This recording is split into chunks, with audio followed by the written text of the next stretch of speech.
Welcome back to Light the Fuse. We are lighting fuses left, right, and center. And with me, I'm Drew Taylor, obviously, and we are joined, as always, by Charles Hood. Hello. What are you looking at, Charles? Oh, I've got notes. Okay. I've got notes here.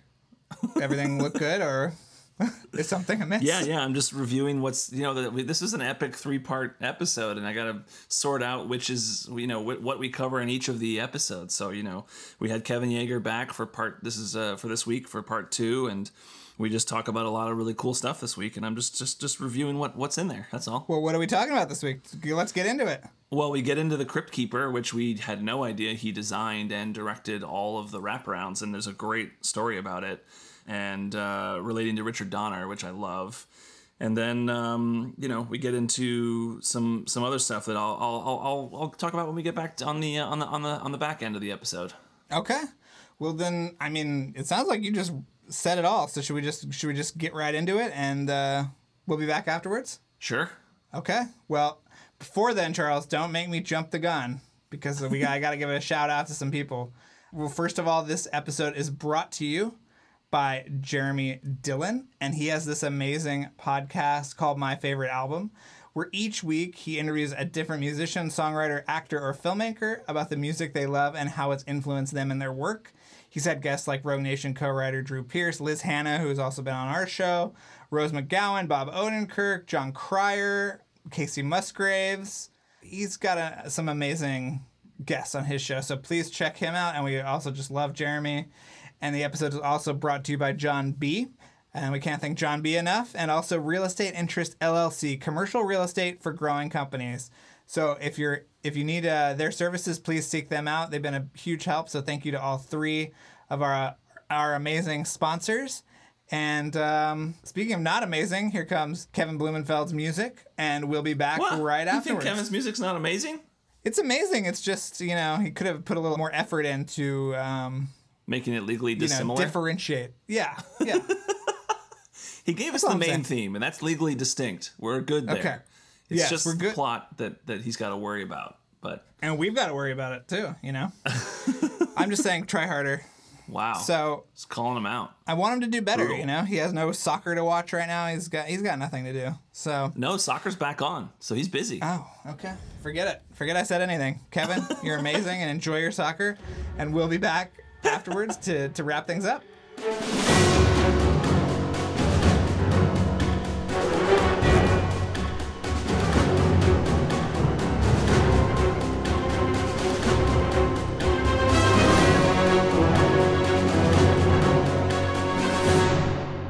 You talk about, not being sure about Chucky or any of these makeups. Like, is there a moment where you're putting on the prosthetic or building the creature and you say, okay, this is going to work? Or is it like, do you hold your breath until you're watching dailies or something? I think when you're on set, you can say, you can watch something through a monitor and okay, this is going to be really cool. Okay. And you test everything. So you're either going in, I just make sure, like with Chucky, I insisted on all those. I did 4 of the films, 1 through 4, and I insisted on a 3-week period to rehearse. So we were, that was just so important to rehearse, or do makeup tests, Like I wanted to do a makeup test at one point. I won't tell you what it is, but on Bill and Ted, and I could, it was easier to get one actor over the other, just availability or whatever. So I was able to do a test, but one was more busy than the other one. But you just have to, because you have to sit down and work out those things, and you don't want to do it on the actual day. You don't want to sit there and try to work it out the day. I mean, I've done that a lot, but it's just aggravating. I like to go to set knowing that I'm secure, that everything's going to work out, and but you never know if something like on this guy, Chucky, if something's going to break, I mean, cables are always breaking; they just break all the time. Servo motors burn out, right? So you're always kind of battling that, hopefully everything. I did a short film. I did a creature for a short film that I helped finance, and we raised some money on a Kickstarter for. It's called Grummy. And it was going to be coming out this year, but it's coming out next year now because of the whole pandemic. But that was the thing that we had no money on, and I had to put a lot of money, my own money, into it. I'm looking at him right now. That's why I'm off here looking. But he's a big purple monster. but Okay. kind of like a Where the Wild Things Are feeling to him. But it was one of those things where I had to have a guy work after hours from his other job he was working. He's worked for me before, but he was busy working in another place, and so he would work on it at night. So that was kind of pins and needles. He got it to me, in time, so I could glue the skin down and get all that stuff ready. One thing that's kind of cool when you're gluing a skin down, this goes for any animatronic, and it's kind of sad that they're not as popular now, or because of CGI and everything. But when you first turn it on, when you first glue the skin down and you turn it on, there's like a feeling of, I don't want to sound weird about this, but something like a godlike feeling, because you've created something that didn't exist before, and you turn it on, and now the thing is taking a life on its own, especially the eyes, and you're moving the eyes around, and it's looking around, and you're just imagining how he would say the lines, Chucky would say the lines or something, and it's just this unbelievable feeling, to create something that didn't exist. You saw it in sculpture, you built it, and then each step, and you painted the skins, and you put the whole thing together. You flip that switch, literally, like you flip the servo motor radio control device. Everyone's got one. You turn it on, and you start moving it around, and it's such a great feeling. It's like almost as good as having my daughter being born. It's like I had something to do with that too, Right. And so that's. But that was on pins and needles, because it was we put through that together, this Grummy character, and it was only a 3-day shoot, so it was quick and dirty, but fast and furious, but it didn't break, so it was great, nothing burnt out or anything like that. Is Child's Play sort of the most important kind of creature in your life? I mean, obviously you also met your lovely wife on the movie too, so that's hugely important. Yeah. But do you think that was the one that kind of set you up? I think so. I mean, it bought my house, and yeah, like you said, I met my wife, and then therefore my daughter was born because I met my wife. So yeah, it was. I would definitely say that was the top one. I mean, I've been lucky enough to create or be a part of, not necessarily create, like I did Freddy Krueger from Nightmare on Elm Street 2, 3, and 4, and this TV series. So, and the one that I think that kind of got more screen time, but got more was part 2. People seem to love that when they use it on all the advertisements and stuff like that, all the photos that they show. And so as a part of that, Freddy, then Chucky. And then I did the Crypt Keeper. You guys are probably too young to remember this. We love the Crypt Keeper. Oh, no, we love the Crypt Keeper. Tales from the Crypt. Yeah. Yeah, so I got to do that. And then also, I directed Hellraiser 4.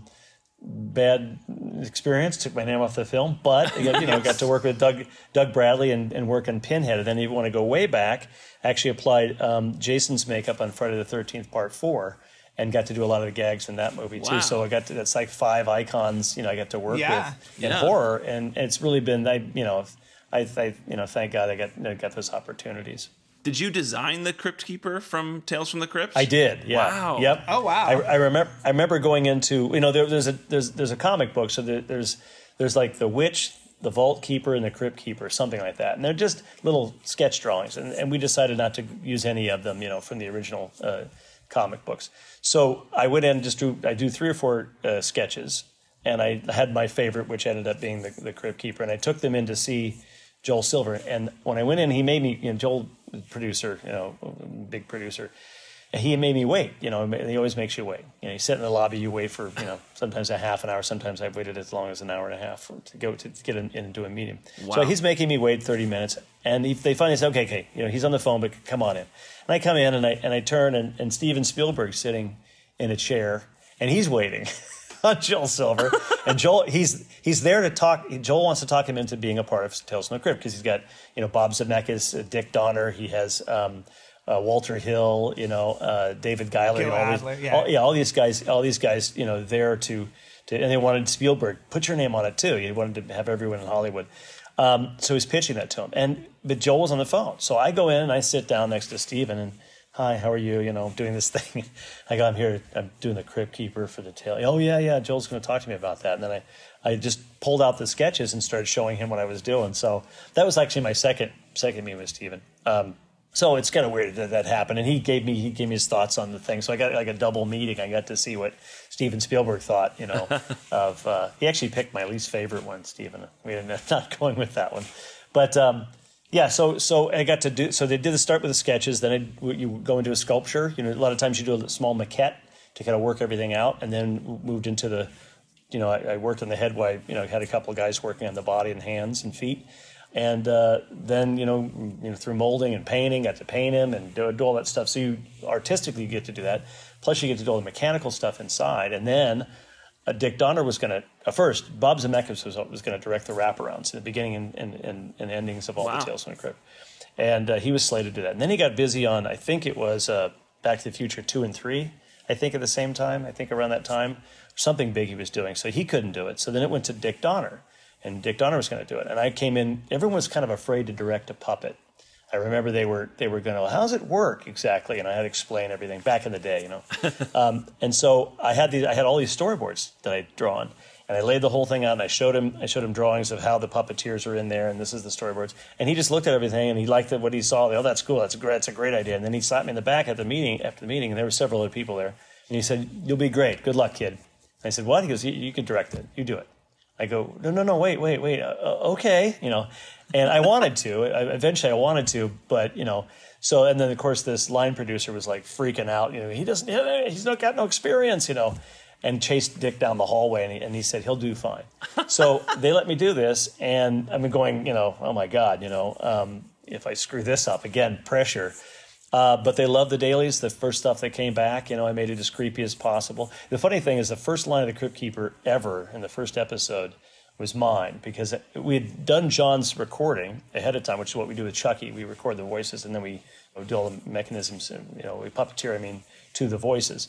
But I wanted him to say, "Good evening, boils and ghouls," and welcome to the and welcome to the crypt. We had John saying, iconic. We had John saying, "Welcome to the crypt." I think somebody added this line, wanted this line, and so I had to say, and I did my best Crypt Keeper. You can kind of tell if you listen really close, it's not John, but I did my best Crypt Keeper. But the very first voice, anyway, John, I got to cast John too. They gave me a bunch of comedians. Oh my gosh, there's a guy on a police academy, I think it is, used to make all those funny sounds. Yep. Oh, yeah. He came in. Winslow or something. His name? Yeah, that's it, Michael Winslow. And he came in, and there was just everybody who was anybody came in, and John was a stand-up comedian, John Cassier. So they came over to my shop. I said, "Listen, I don't want to watch you do this. So here's the Crypt Keeper." I showed him. We had a mock-up of him. I said, "Here he is." I said, "Go in this room, close the door, with the casting director, and just sit there and you record it. I don't want to hear it. I don't want to, because it'll mess with me if I see you doing it." So they did that. They'd come out, and then they go, "Great, we'll let you know," or whatever. And John had this amazing laugh. That laugh, that high-pitched laugh. And then I loved the way he was squeaky and then gravelly. His voice was really, he'd go from, I do this kind of up and down stuff, and just all over the place. And it was just perfect. So I walked in. I was supposed to bring them, Joel Silver and Dick Donner were supposed to bring them 3 choices. This is what they wanted. Just like when you get your car estimated, you want three estimates. So I walked in and I said, "I've got one." And I said, "I'll give you the others, at another time." But I said, "You have to listen to this one. This is the guy for the job. We need to cast this guy. That's it." And they were looking at me like, "Okay, it's not what we asked you for, but we'll put it in." And of course they loved him, and that was it. And then John came in, later in the week and got to meet the guys, and so that was it. We hired him. At one point, I believe there was a negotiating thing. I think scene 2 or season 2, they had some negotiating issues with John, and I think they tried to replace him. They did this with everybody. They tried to replace Robert Englund as Freddy. Wow, it's insane, And they bring somebody else in who's just not good at all, not the Crypt Keeper, and so of course they learn their lesson and they make the deal with him. But that happens all the time. But that was a character very, very, very, very fulfilling for me, because I got to direct it. And then I made a deal with Joel. I said, "Listen, I'll give you the Crypt Keeper for half price season 3 if you'll let me direct an episode, with real actors, not just a puppet." So he said, yeah, you'll do one. I said, no, I want it in writing. So I got it in my contract. And that's when I did, there's an episode called Lower Berth that I directed. And it's about the Crypt Keeper's parents, which is apropos for me to do because it was, the Crypt Keeper. So his mother is a dead mummy, and his father's a two-faced, it was a freak show, 1910. So he's this two-faced guy named Enoch. And my brother Jeff, I cast as Enoch, just to torture him. Because it was like a 4.5 hour makeup. And it was a whole mechanical face on one side. He had two faces, but one's underdeveloped. There was a guy in China named Chang, I remember, and he had this little mouth and a lump of hair. and that was and an ear. That was his other face, and I kind of took the inspiration from that to make Enoch. So and I did that one, and I got good. I got a Cable Ace nomination. So Tales was just a wonderful experience, and it wasn't now like you get a bunch of people over your shoulder. These guys were filmmakers. All the producers were filmmakers.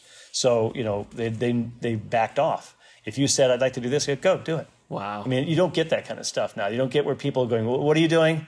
Oh, we don't. It's like that constant. They want to mess with your project. And these guys were just so respectful, especially when you get their trust. Once I did the Crypt Keeper, they went, okay, he'll be fine. Wow. Then you get the next step, and then that led to a secondary one called Strung Along with Donald O'Connor. I don't know if you remember, Donald O'Connor was the guy that jumped off the wall in Right. Singing in the Rain. Yeah. He was the one that does that flip, the funny one. That's Donald O'Connor. And he plays an old-time puppeteer. So again, these things are kind of along in my house. Where he's an old-time puppeteer who has a young wife, and he wants to get back into business, and he's a marionette puppeteer, and things go terribly wrong for him. But that's called as they tend to do. As they tend to do. Yes, exactly. What was your other Spielberg meeting? I met with him on. Let's see. The very first meeting was on Goonies, and I was working on Cocoon with a makeup artist named Greg Canham and Rick Baker, and they had a great meeting with Frank Marshall. Steven came in, Dick Donner came in. They looked at my portfolio. Most of the stuff was stuff I'd done in Ohio. It was kind of strange, but they liked my work, and everyone approved me. But then they were talking to another makeup artist, and they said, sorry, we just hired him. I just found out. But if anything happens, we'll let you know. Well, I'm up on Cocoon. I get this call. Things didn't work out with him. Can you come in and finish? I said, no, I got 4 more days on Cocoon. They said, no, we have to start right away. And so I didn't get that. But I had a great meeting with him. Then the second one was this meeting I told you about. Then I almost hit him one time. I was coming out of a studio down a ramp in Venice, and he comes barreling around the corner in his Mercedes convertible.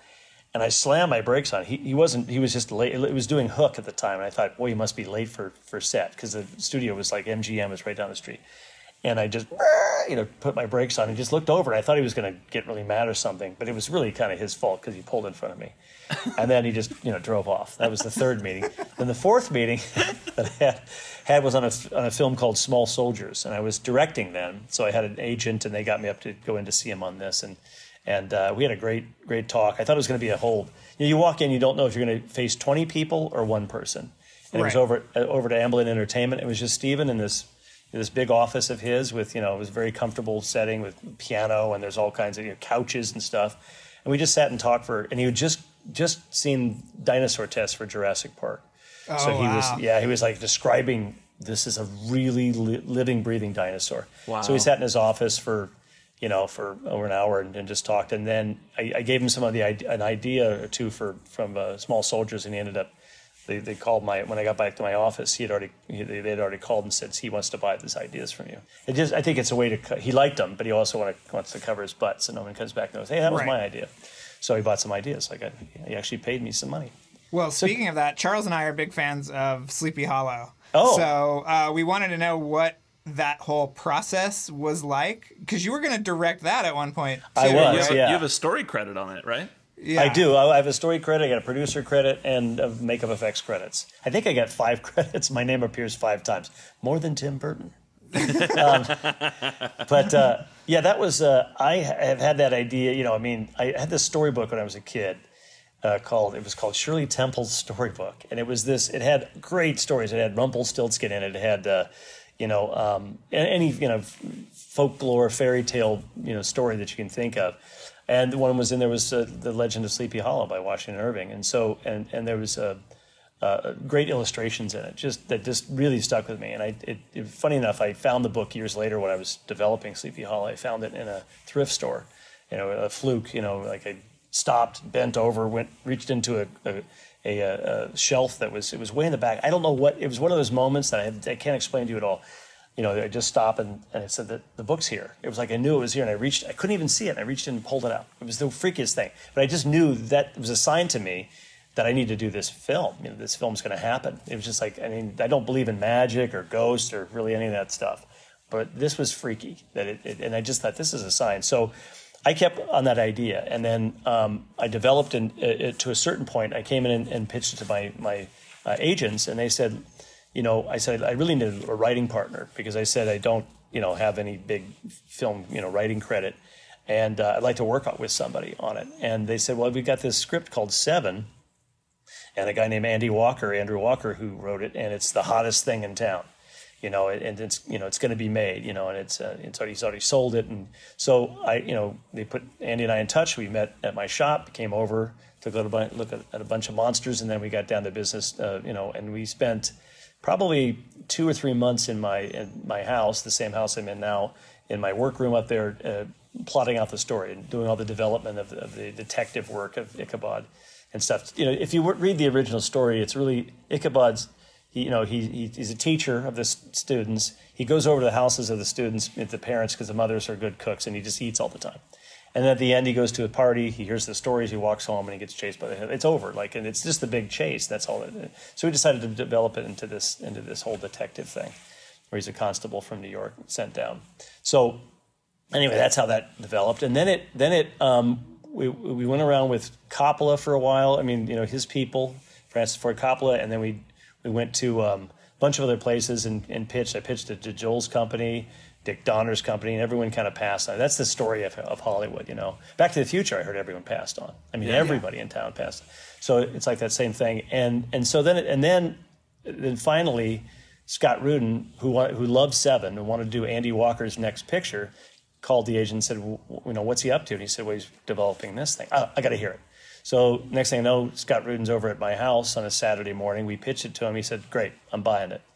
And Monday morning, and so when things happened, of course, everybody came out of the woodwork. The Donners called, oh, that's ours. Francis Ford Coppola called, oh, that's ours. Because they wanted it to, and they had a big relationship with Francis Paramount and Scott Rudin's deal was with Paramount because of the Godfather film. So they kept him, even though they really didn't do anything on the movie.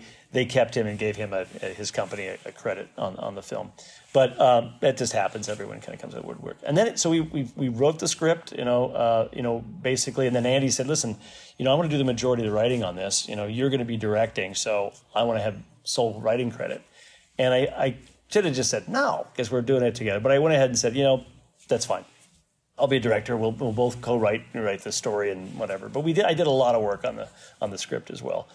So anyway, we wrote it, and we had meetings with Scott, developed it, and then but at the end, gave it back to Paramount, and they sat on it for a while. And then the word back was they did The Crucible, and they said, and it was a bomb. I think they did it or somebody did it in town. And it was just a huge, not good. Daniel Day-Lewis film, a Winona Ryder, I think, is in it. And it didn't do well, box office-wise. So they said, period pieces don't work of that time period. They don't work. That's what they said. So it's set for 5 years over at Paramount and didn't do anything with it. And then I'm off doing Bride of Chucky, and that's when I get a call from my brother. He says, you're not going to believe what the Variety front page of Variety says. He goes, let me just fax it to you. He faxes it over, and he says, Burton feels sleepy. So I immediately go, what? And he started reading. He's going to be doing Sleepy Hollow in Paramount, and I go, that's mine. I'm directing that. They have to let me direct. They have to let me direct. My deal was they had to let me direct 3 weeks before they could let me go. So I got at least 3 weeks. I could show them I could do some stuff. But it's up against Tim Burton. It's like, so I didn't even fight that battle. I went Tim Burton, $60 million movie, Kevin Yagher, $2 million movie, and they'll probably just go, screw you, we're not going to do it. We'll give Tim something else, or we'll write our own. That's another thing. They can just take it and bury it. So of course I went, no, Tim Burton, come on by. So he called, his guy called. They came over to the shop and we talked, and I gave him all material, a bunch of material that I had developed, from comic books or drawings, all kinds of stuff. Gave that all to him. Showed him the face-off bodies, other things around the shop, because we were doing similar things in Sleepy Hollow, and I wanted to feel comfortable that I wasn't just saying. And unfortunately, good for me, I had a great attorney, and he made sure that I was locked into doing the effects. So I just didn't want Tim to feel he was forced, because he had used Stan Winston and Rick Baker. I didn't want to feel he was forced to using me. So we got along fine, and then we developed it further. Then there was some another Tom Stoppard who had written Shakespeare in Love. He came on to add some more humor to it, and the film it was a very serious kind of film, and that Andy and I did. But the final film with Johnny Depp and Tim, there's that comedy element that came in, that tongue-in-cheek thing. I remember being on set and seeing what Johnny was doing, and my first reaction is, it's your baby, right? So you're thinking, I don't want anything touched. You have to give all that stuff up because they're just going to do whatever they want with it. But at first I was kind of annoyed. He was walking around, looked like Edward Scissorhands, the way he was walking through the Van Tassel estate. I thought, he's just doing Edward Scissorhands. And I like Johnny a lot. He's a great guy. I've worked with him on 3 or 4 pictures. He's a great guy. But I just thought, I don't like this whole Tim Burton humor thing. That was my initial sitting in my chair just kind of pouting. And then, after several days of daylight, I thought, okay, this is going to work. And it actually worked out great. I mean, there were things that fell away that I wish that were in there. Meaning, just things about the plot, about what was happening that later they had to kind of go back in and fix with a scene with Miranda Richardson talking about what's happening, which is a big, as you guys know as writers, it's a big, big no-no to go back and tell the audience what you're supposed to be feeling, thinking, or what happened, right? Right. And that was, so we never did that. We discovered at the same time Ichabod Crane was discovering it, or maybe we were ahead of him or whatever it is. But, and so they had to go back and do a couple of those scenes. But it all works. And I think enough of the stuff stayed in there that I could still feel proud about it. Was that all the Stoppard stuff? I'd heard that he had reconfigured the ending a little bit. No, I mean, the ending's pretty much the same. Okay. But how everything ended up, Lady Van Tassel was our villain, We did have, at one point, Randy wrote in a lean-op Indian, as a red herring, to kind of... And I didn't quite care for that, and I kind of mentioned at a meeting. I said, I don't like the Indian character. I said I just think it's an obvious red herring, and then Scott Rudin, thank God, chimed in and said, me neither. I don't like that Indian. Let's get it's just not it's an underdeveloped character, and so Andy backed off. You have it is with writers. Everyone's a little tense. I have this idea that may not go. It's tough to write. You guys have written together. A little bit, but it's tough to write with a partner. It's easier to do by yourself, but then again, you get motivation with a partner.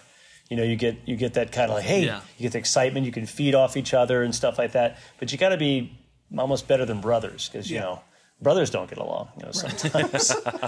So, but it's tough. Did you do Christopher Walken's shark teeth? I did, yeah. I'm a big fan of London After Midnight, so I've done that several times. I did a really horrible little film called Rumpelstiltskin, and I did little shark teeth as well on that. Because London After Midnight is just a classic thing, and I thought, well, he's gonna, and so that whole thing where he shaves his teeth, that was all me. The Tree of the Dead's all me. All the cool effectsy kind of scenes and stuff definitely was all my ideas because I wanted to the Tree of the Dead. The opening to hell would be this tree that the heads would get stuck in. But yeah, that was one that I ended up getting a makeup award. The makeup has its own awards every year, like the Makeup Union. So I ended up getting an award for that makeup. But that was fun. Well, and Emmanuel Lubezki shot that movie too, right? Was there much interaction with him about the look of it or how it should look?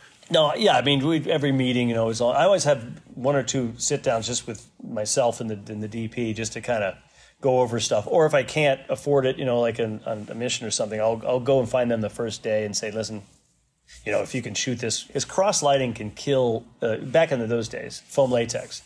Now we use silicone and it absorbs the light. Like these masks are silicone, the Tom Cruise masks are silicone. But back then we had to paint everything on the surface. And so if you cross light, it can just give away bad edges. It can give away the opacity problem. So I usually have meetings with them and work stuff out. But Chivo, we called him, right? And he was just fantastic. He was just a really great guy. Really, had this just young spirit. About everything. He just looked at everything like it was fun. It seemed like he was having fun.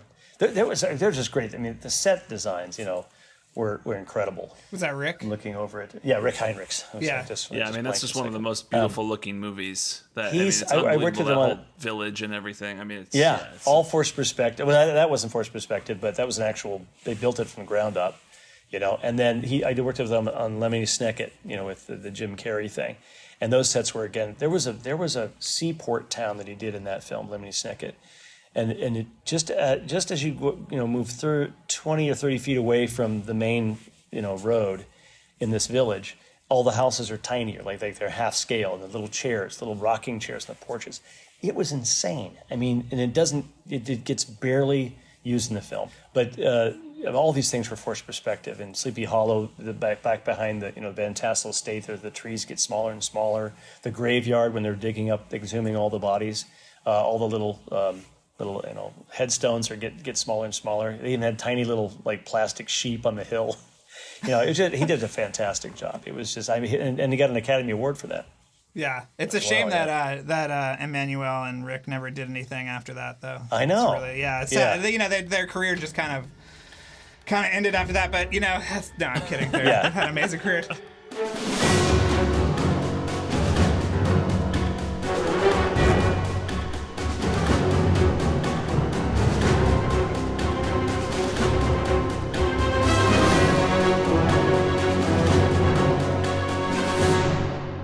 Kevin Yagher, Chapter 2, in the books. Yeah. How are we feeling about it?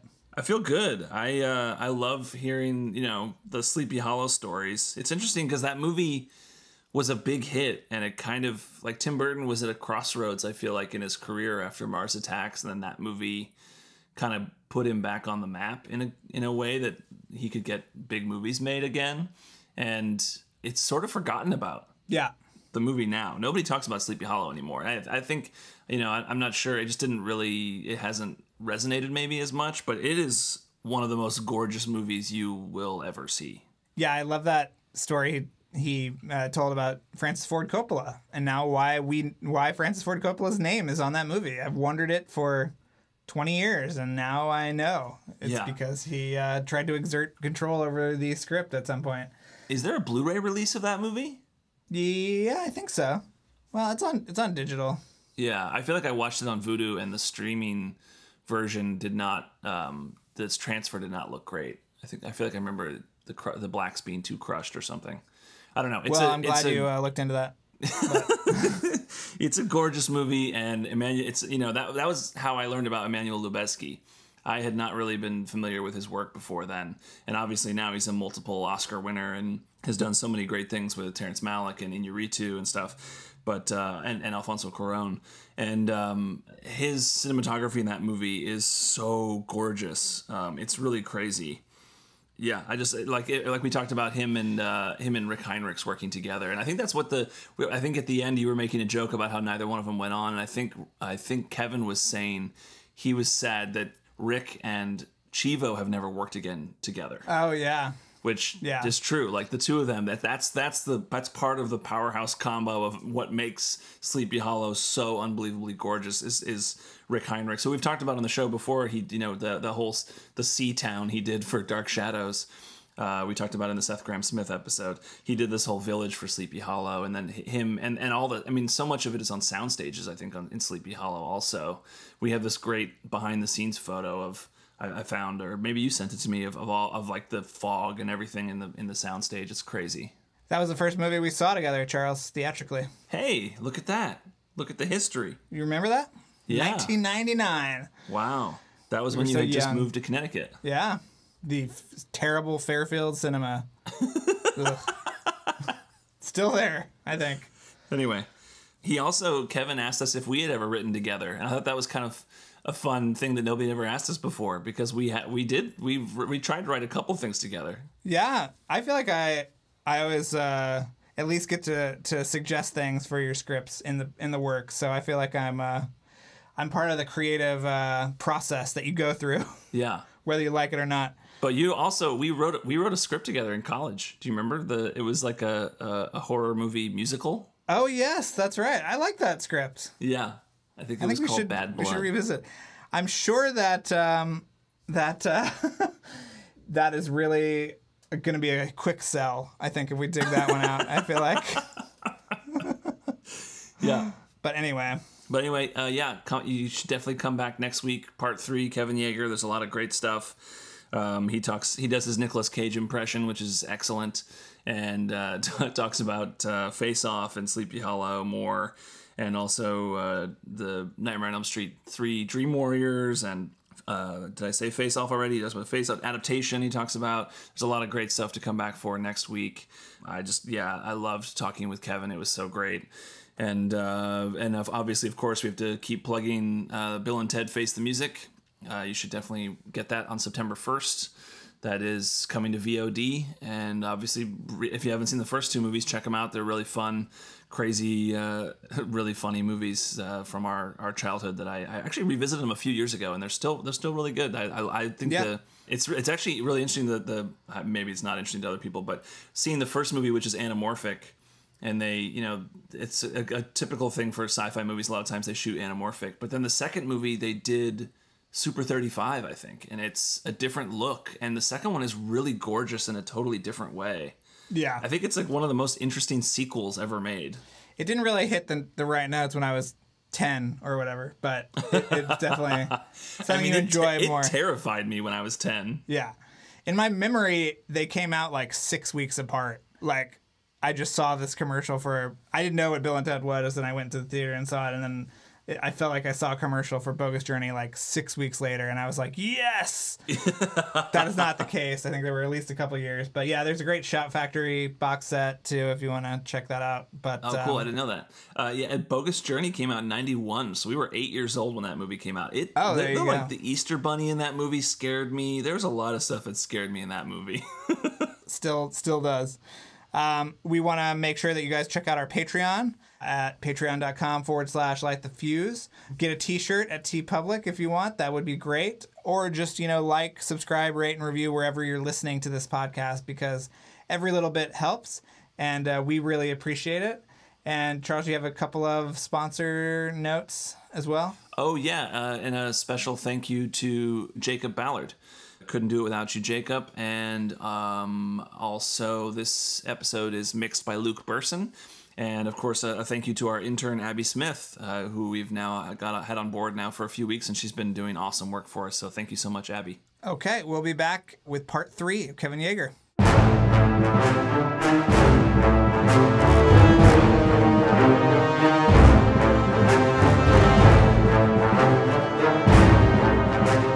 Thanks again for listening, everyone. And before we go, another mission, should you choose to accept it. Please rate, review, and subscribe to the podcast on iTunes. And remember that you can follow us on Twitter and Instagram at LightTheFusePod, and email us questions or comments at lightthefusepodcasts@gmail.com. This message will self-destruct in 5 seconds.